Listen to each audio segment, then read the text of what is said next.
That was exciting, wasn't it? All right. They are a brother and sister co-author team. They've been doing the Hollow Earth series. You've seen him everywhere that's cool. Arrow, Doctor Who, Torchwood. Everyone, Carole and John Barrowman.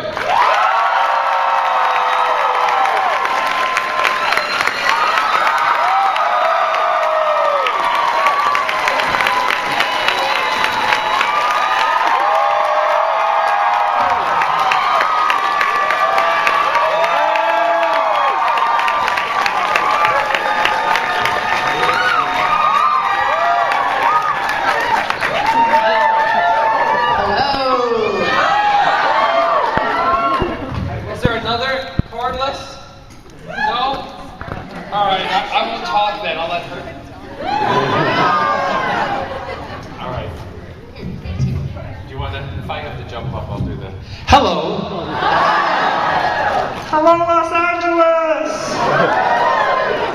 I'm gonna sit down for a minute. It's my big sister. Yes. Older sister. Yes, the Barrowman with the breasts. Yep, we represent everybody. Penis and breasts. We should have a family Christmas card made with that. Happy Christmas, everybody. The family that represents everyone. Penis and breasts. Or Gigi and penis. I can say penis because it's a medical term. Yes, you can. I know. As long as it's in a medical book, you can say it. Yes. So I can't say Gigi. Probably not. Because it's not in a medical book. Right, because what kind of medical school would that be? A very gay medical school. I'm not touching her Gigi. Thank you for having us this weekend. It's great because this is very close to home. Home at my California home, so it's very good. Got a place just up in West Hollywood with the WeHos. Yeah. Busy night last night with Halloween and everything going on. It was awesome. And thank God, you know what? It's been a drought for how long? And thank God finally we have some rain. But why? Yeah. We actually watched The Exorcist last night. Yeah. We had a wonderful time. Then we ate pea soup afterwards. And then I spat it all over everybody. Yeah, because literally just walked into the room going.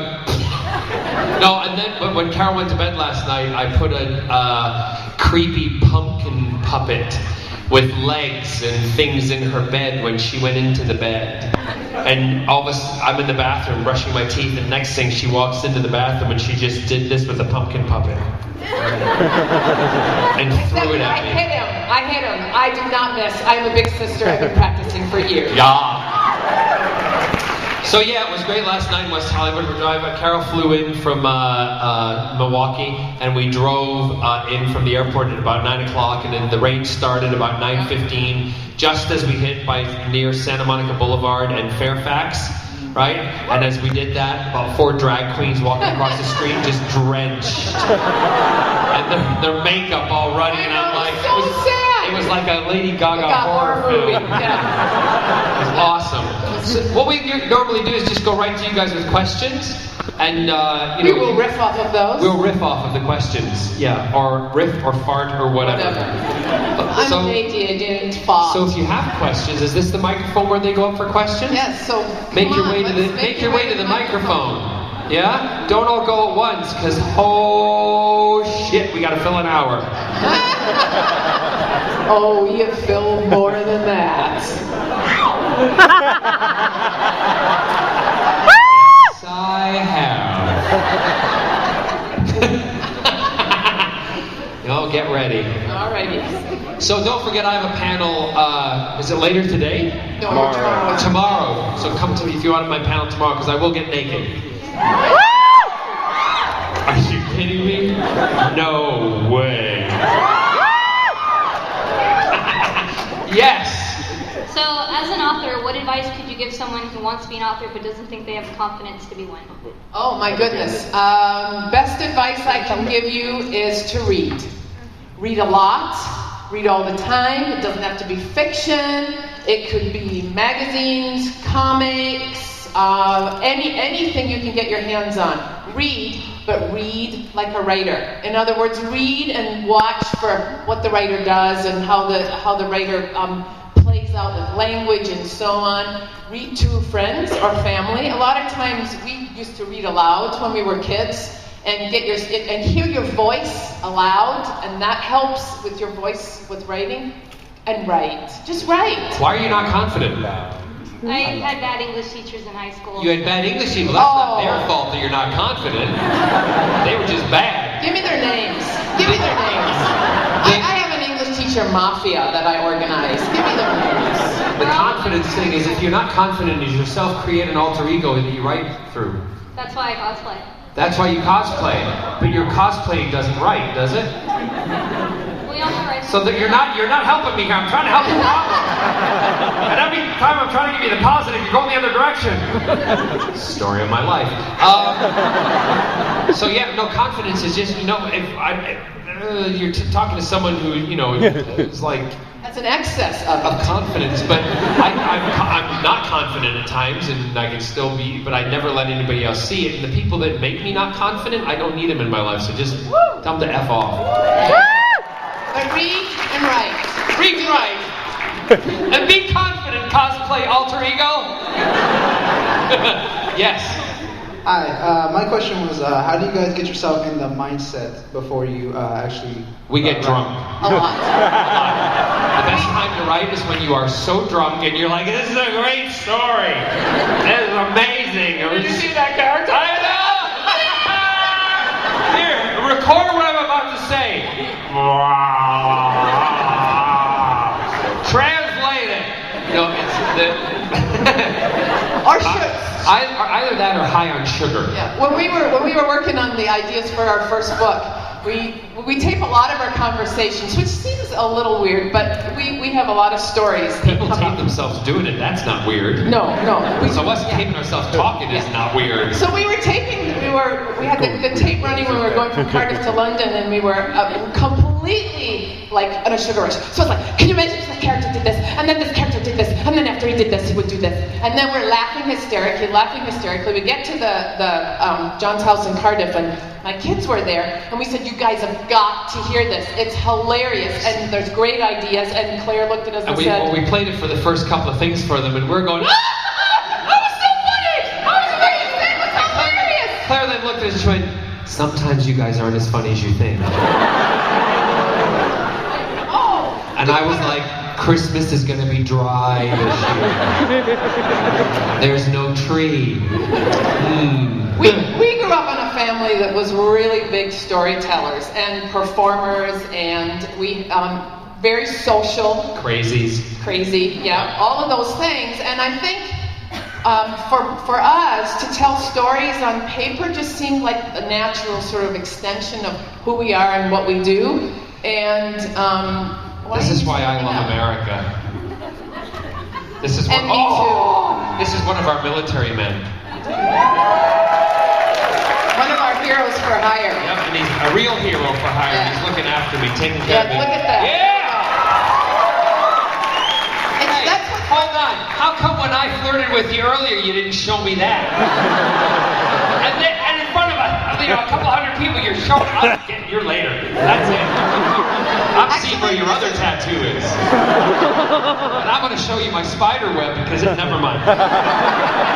This is one of the great joys of having a gay brother, is because we can both appreciate great men together.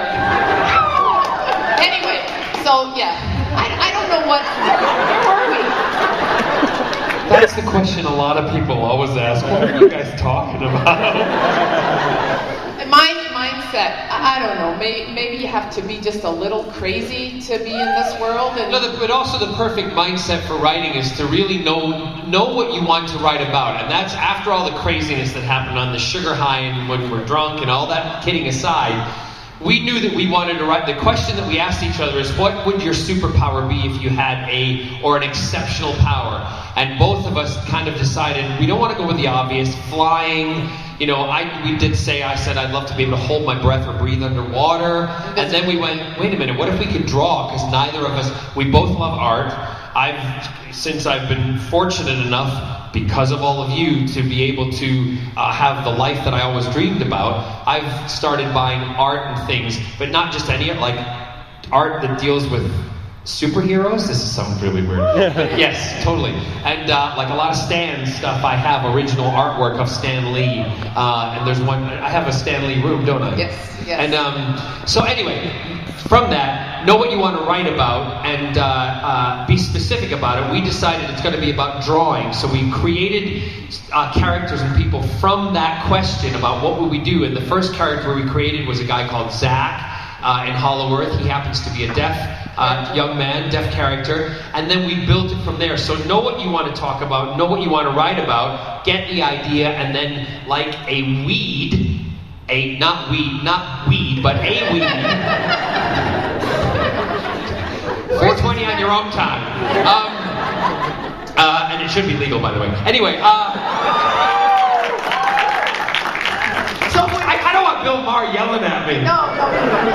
So anyway, once we had the story outlined, then he leaves me alone, and I spend a lot of time. She does all the writing. Doing the writing, but the cool part is the idea of having characters who, when they draw, their drawings come to life, and then building adventures from that, moving them in and out of art, all of that stuff.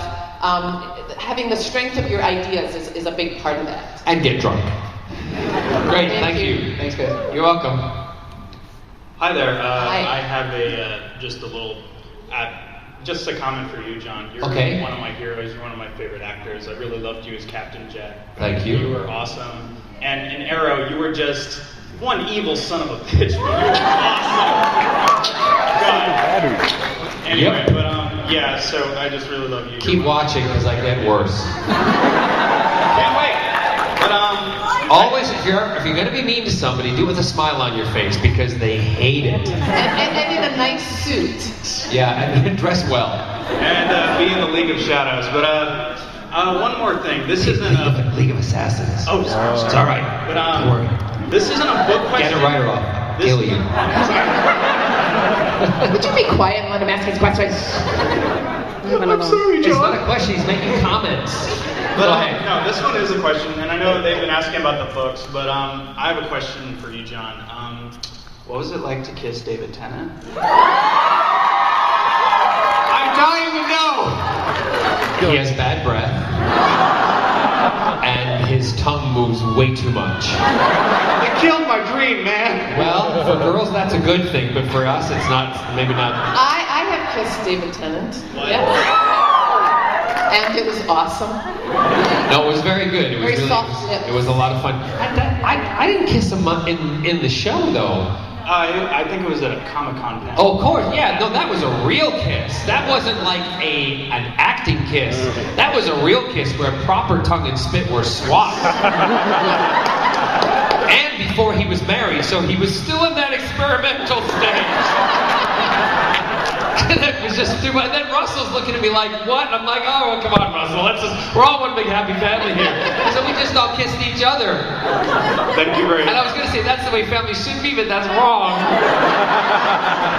That's the way TV families should be, not real families. Thank you very much. Ew, that's one of our ew That's another book. Thank you very much. Yes. Hi, John. From your Brotherhood of Harkness, we would like to know what inspires you and your sister to write your books. Who? It's just like it's again. We might ring each other and say we've got we've got an idea. What's the idea? In fact, the other day we were doing another con. We did a panel, and we were talking. I was talking about Palm Springs because we have a house in Palm Springs, and we what? With a very shiny mailbox. Yes. But that's not the house. That's one of the houses. That's an investment property. But Jesus, she knows what mailbox is. I knew you were lying to me, you little wench in that wheelchair. That thing's really a car, isn't it? How fast does that go? Pretty fast. Well, I'll run you over with it if you're not careful. Don't worry, she knows I've known her for a long time. She's just pretending she's in a chair. She actually can fly on a broomstick. So back to your question. When he was a kid, We were you talking- see why we hated him? I hated him. It was like, oh my God, can we move along here? No. Never. The Yes, thing that was at great, the we panel. were in a panel, we were talking about stuff, and we were talking about the neighborhood in Palm Springs. Not that house, but what I call the main house, where we have, we live in a cul-de-sac. And I said, you know, the only straight people in the cul-de-sac are my mom and dad, because they live in the house with Scott and I. And I then looked at her and I went, it's like Gay Knots Landing. And I said, it's a show. We're gonna do it. Gay Knots Landing. We can So call that's it our next God's project. Landing.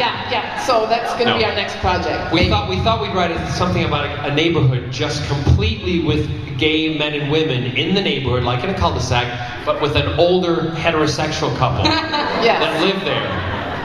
And they've just moved in, and they don't know they're in a gay neighborhood. But they figured Let us it know out. when that's on. We'll watch it. All right. They'd watch it. Oh yeah. Oh yeah. Of course.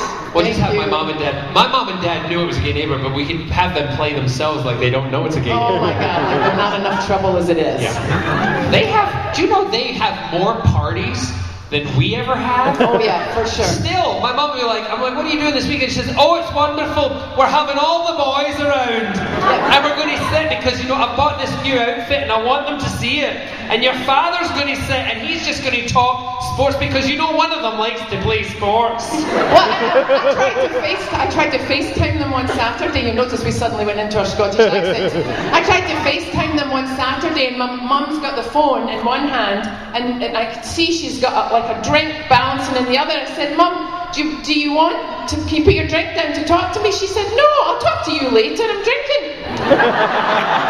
So she put me down, finished the drink. She should have put you down a long time.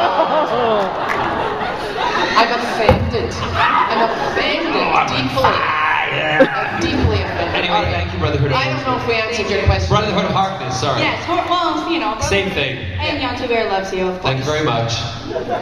Yanto Bear. Yeah. I don't want to know what you've done with that. Oh, you dropped something. Yanto Something fell had out. a little, passed a little something there. There you go. See you later. Yes. Hi, so I had a question that actually doesn't involve your very successful careers. In your entire lives, both of you, I want your answers. Outside of things that you've experienced while working on a show or a book or a project, what is one of your favorite memories? Actually, I'll tell you a story that's one of my favorite memories. I should go out of my Scottish now. That actually was one of the times where I saved him from getting arrested. Do you want to hear that story? Nothing to do with a show or writing or anything, right? We are and I have a little backstory I have to give you. Don't look at the faces he's going to make as I tell this story. So, I'm going to do Bree from Desperate Housewives' face. Total Botox. all right, see how long that lasts, right? Like 20 seconds. So anyway, about 3 years ago, John and his husband, now husband, my brother-in-law Scott, my husband Kevin, went on a tour of Spain. But we couldn't just tour Spain in the luxury that he can afford, because he's paying all our way, right? We had to do Spain in a conversion van. All right? You know what a conversion van is? You know, like the captain chairs, the big huge vans with the big windows on the side, and Right. the sofa in the back, and the TV screens, This is a pretty smart internet audience, access. you know. In a conversion van, right? So we. I have to tell them though, the name of the I van's. told you, 20 seconds. Wait, the van's name. I name all my vehicles, and the van's name is Barry Manilow. So we are touring Spain in Barry Manilow, right? And and if any of you have been to Europe or have seen pictures of Europe, the streets are the width of this table, right? So John is driving because we had a hierarchy of who could drive. Would you like to explain the hierarchy of who could drive? First, he drives. Second, if we're desperate, I drive. Third is, believe believe it or not, is Scott, who nobody likes to drive with. And last is always my husband, because he drives way too slow for John, and they fight if he drives. So my husband never gets to drive. Anyway, we're driving in this very narrow street. And we all have John has given us 28 seconds exactly to get all the luggage out of the van, drop it in the hotel's lobby, and get back in the van to move it because the street's narrow. And we are holding up a long line of tourist buses, right? And there's buildings on one side and a river on the other. So we get in front of the hotel. He is quite literally on his stopwatch. He says, 28 seconds out, go. We all know the cases. We're like a Keystone Cop movie. You know, we're dropping the cases in, and we all go running back to the van, and all the doors are locked. With the engine running. And the line mounting behind us. And everybody's jumping out, so he is like panic city. Everybody's jumping around us and trying to say, move, and only in Spanish, which, was... Venga, venga! Cabrón, coño! Venga! Right. I mean, it was like people are... So this guy gets out of his car, picks up a brick, and puts it through the window of Barry Manilow. Yes. I am standing, rifling through, but this time all our suitcases are uploaded inside out, looking for the extra car keys, and he is in full Captain Jack, Dalek, Kill mode, going after this guy who had just smashed the car. And so I go into, Superwoman or, mode and pulling him apart. And said, just go. We now have the car open. Drive. It was all I could do. The cops were there. That was a pretty fun time. What she didn't know is 100 yards down the road, I pulled the van over, and I got out and I sat in the pavement because I was livid. And do you know the guy came back up to me?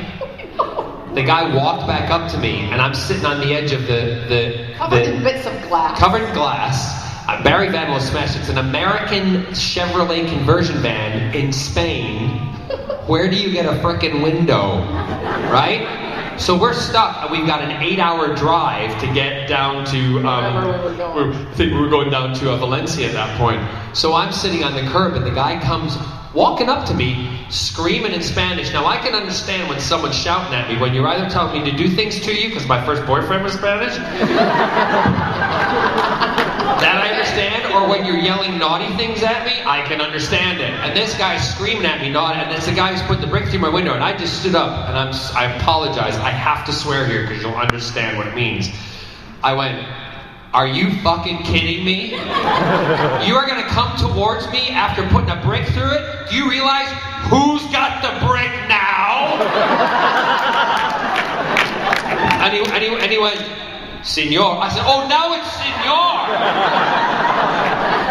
Como cabrón.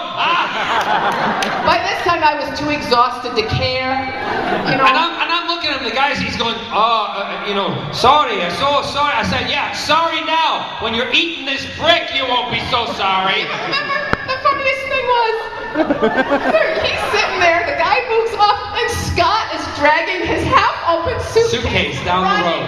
With underwear hanging out, and there's going, don't!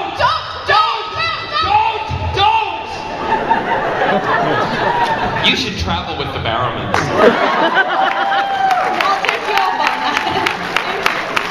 that. For me, memorable moment, I've got loads of memorable moments, but it would be difficult for me to pick one specifically because they happen they're so random, and when they do happen, they could be a little thing that just make you laugh for hours, or they could be something really momentous that happens. Off the top of my head, just a moment, like one of the little ones is when years ago, I was fortunate enough to fly on the Concorde, And I actually flew it more than once, but I got on it and I sat down and I'm sitting next to Luciano Pavarotti. And then I was sitting like that, to be honest. And he's sitting next to me and he turned to me and all the flight attendants were coming up to me and going, Mr. Barrowman, so wonderful to have you on the aircraft. This is when I was doing musicals in the UK at that time. It's so wonderful to have you on the aircraft. And and welcome, and Pavarotti turned to me and went, "So, who are you?" And I went, "I'm John Barrowman." He went, "Well, obviously you're somebody famous, huh?" And I went, "Yes, I am, Mr. Pavarotti. I like to think of myself as a singer." So you sing, huh? What do you sing? And I went, "Well, at the moment I do a lot of work for Andrew Lloyd Webber." He went, "Oh, you must be very, very talented to sing that kind of shit."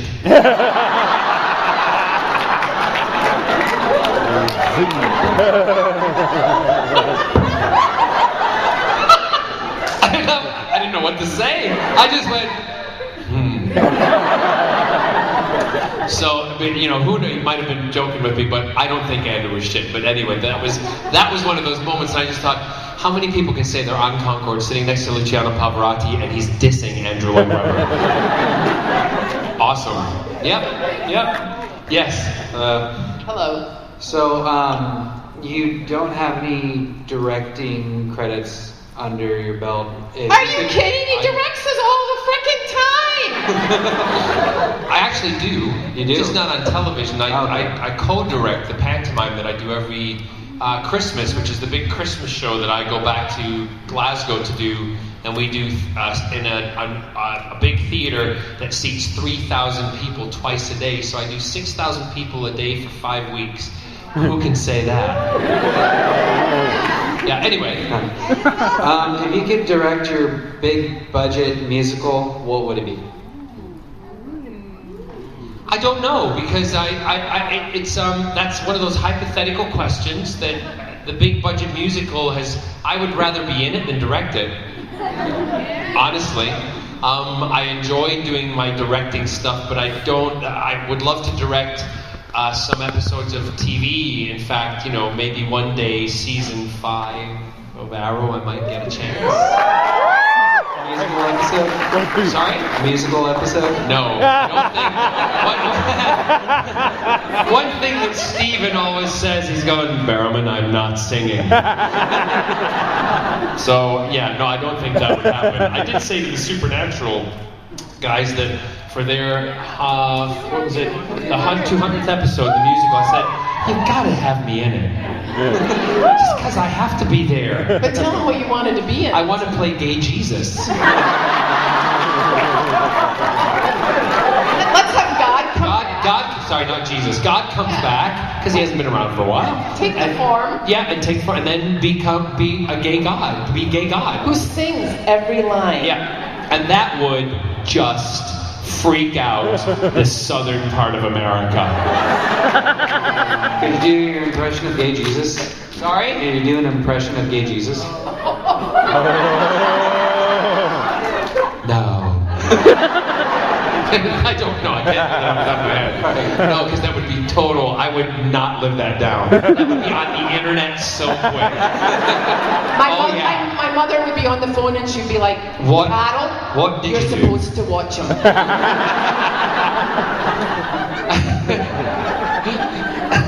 Moving along. Moving along. Thank you very much.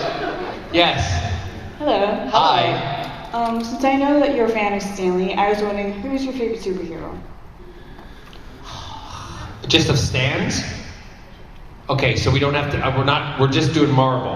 Yeah. All right. Just got to get that clear because I know how many people get upset when you kind of cross pollinate, and I like to do that. My favorite Stan Lee Marvel comic book superhero. Oh, I hate you for this. First of all, I have to say I have on both sides of my bed, Scott and our bed. One side has a Marvel encyclopedia, the other side has a DC encyclopedia. Seriously, and whichever Friday night we feel like being either or, we can roll over and do what we want. Tonight I'm going to research Batman. I love, like you've never done it in cosplay. Why do you think I have my own Captain Jack coat and we have a Doctor Who one and Scott wears the Doctors and I wear Jack? Ew. That was the worst part about writing the Torchwood novel together, is that if I wanted to do any kind of erotic, or there's a scene where Jack is quite naked at the beginning, and it was like I had to purge all images every night with a lot of wine.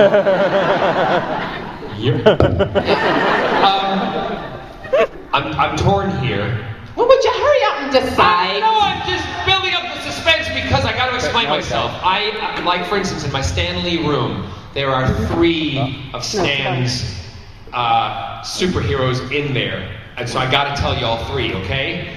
Right at the foot of the bed, on the wall that faces you on the bed, is Iron Man. That would be mine. Okay. That would be mine. To the right of the bed is Captain America. The what? Oh, see. So I'm including Marvel. No, I'm saying Marvel. Okay? That's alright. See? What did I tell you? You're getting us in trouble now. It pisses somebody off. I know what you're saying. But I'm including all Marvel, okay? Because I don't want to upset anybody. And then the other side is Spider-Man. Okay? So, but I'd have to say I lean more towards Iron Man and Captain America. We once went through a Target, remember? We put on Spider-Man outfits, you and Scott and I. We went into the dressing room, put them on, and then came out. And remember, we ran around Target. They were not happy. No, but you know, what could they do? And they came up there like, "Sir! Sir!" And I went, "Excuse me, what's the problem?" They went, "Sir, you can't do that." I said, "I am trying the outfit on, and I'm seeing if it works. So excuse me, I'm not leaving the store. I am running around the store seeing if the Spider-Man stuff works." Yes, and we did. And they kept coming after one of us, and then they realized there's 3 of them. There's 3 of us, and then you could hear security, and we bought them though. We did buy them. We did buy them, yeah, we did buy them, and then we left all the way outside. So yes, that would be it. Yes. Thank you. You're welcome. Hi. So I don't have a question, but I have a little thing that happened that I wanted to share that I think you might really appreciate, John. I have an 8-year-old sister who is a very big fan of Doctor Who, and she recently tricked my parents into letting her watch Torchwood. She watched all of Torchwood, and she recently said to me, "Yato has a sexy face." She's 8 years old. Aww. But you know what? She probably didn't judge that as the same way they would judge the show. And my big thing, if it's showing love rather than violence, which we showed both on Torchwood, but if it's showing love, I'm all for the love, no matter who it's between, you know what I mean? So, but the one episode I would always say to parents, if they're under the age of 12 or 13, or if they don't know about life, you know what I'm saying? Skip episode 2. Yes, oh yes. Always skip episode 2. And then you can explain the rest of the stuff, but episode 2 is kind of hard to explain. Yeah, no, she watched it all by herself. My parents have no idea. And I said to my mom afterwards, I turned to her and I said, "You know what all my friends who like Torchwood said? She watched what?" Exactly. Right. Yep. But I have to say, she'll be a much better well-formed adult than some of her other friends. Maybe. Maybe. It depends on that. No, she's not going to walk up to someone and go, "Mom, those 2 guys are kissing." She'll be like, "Shut up, it's just Yanto and Jack." Yes. First off, I think you guys should definitely do a reality series or something with them. Oh God, no, you don't want to see that. You don't want to see what she looks like in the morning. My question is, what's your favorite Captain Jack memory and why? I'm not really into answering kind of favorite questions because if I do, I'm stuck. Because then when I do it at another con, they go, well, that's not what you said at Comikaze. Let's tell them when we were in Cardiff, and that's like all the time. This is a particular Yanto Captain Jack's story. We're in Cardiff, and as many of you know, where they would film the entrance to the hub is right down by Dock of the Bay in Cardiff, and there's a wonderful little shrine down there now to Yanto. If you go down there, the whole wall is covered in flowers and pictures and so on. So we're walking through Cardiff one afternoon, and John says, let's go down into the shrine. We'll be in secret. No one will know it's us. So we're heading down. We head down there. He's trying to be very inconspicuous, which is like taking a white elephant into, a china shop, right? And so we get down there. He comes up to the wall, and a white elephant into a china shop. Oh, you would do that, right? So this is what happens. We get down there, right? And I'm secretly taking pictures. You can see these pictures, I believe, on the interwebby thingy. And if you go down there, so we go down there, and I said, okay, be quiet. I'll take a picture. He looks at the first shot of Yanto and does this.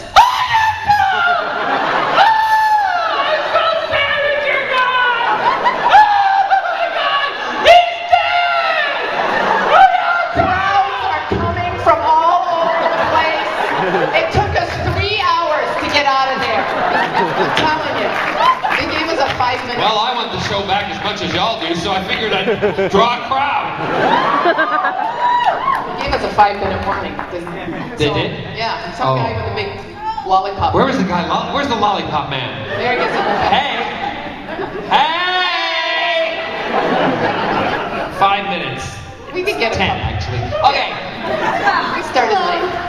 I'm a really big fan of Torchwood. Thank you. And the season finale, I fell apart. Did you? Okay, I loved the characters and Yanto and all. Oh. So, okay, my question was, what is the craziest thing a fan has done to you or gave you? Oh my God, do not tell them that. Do not tell them that. Do you really? Y'all don't want to leave now for this story. How old are you? How old? 14. I cannot tell you one of the stories. Maybe tomorrow. No, come to my panel and I'll tell you the story, but it involved a Klingon. Oh, yes. A marital aid. A large one, and a box with a picture of me. See, she's already confused. She has no clue what I'm talking about. That's it. That's all I can say. Yeah. Just think of a surgical device. Here's what I would say is pick up a copy of Exodus Code. I'll put in a shameless plug for our Torchwood novel, Exodus Code. It's all Captain Jack, and it's a continuation of the story from where Captain Jack left off after Miracle Day. Okay? It's out paperback. I've been given a lot of weird things by fans. I love them, but I don't know why they give them to me. Yes. Okay, so I have one question for John and then the other one for both of you. Got it. What's to come for Merlin and Thea? I know. I